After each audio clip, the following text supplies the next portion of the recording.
Kwa majina naitwa Regina Kapina, nipo Frisian Oil and Feed kama Health and Safety Officer. Kama mnavyojua, hauwezi ukafanya kazi au kuzalisha au ukalinda investment yako bila kuhakikisha kwamba usalama wa wafanyakazi wako upo on point. Kwa hiyo tuna dedicate ourselves kuhakikisha kwamba wafanyakazi wetu wanafanya kazi katika mazingira yalikuwa salama ili kulinda afya zao. Na by doing that inahakikisha kwamba zile products zinazozalishwa kwanza zinazalishwa kwa effectively, na pia inahakikisha kwamba hata wafanyakazi wakiwa wanazizalisha wapo katika right state of mind na wapo katika ubora wao wakiwa wanazalisha zile bidhaa.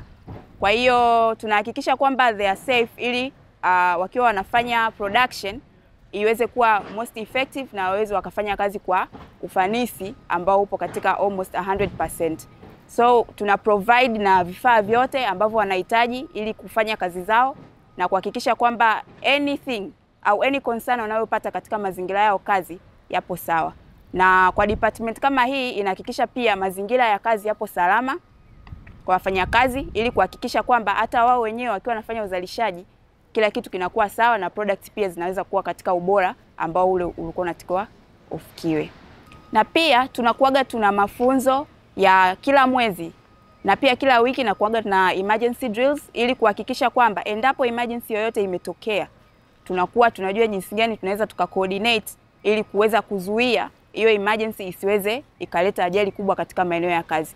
So tuna emergency procedures ambazo tunazifuata endapo kuna fire au kuna any natural disaster ambayo inatokea ili kuhakikisha kwamba tunalinda mali zetu na pia tunalinda usalama wa wafanyakazi wakiwa wanafanya zile kazi.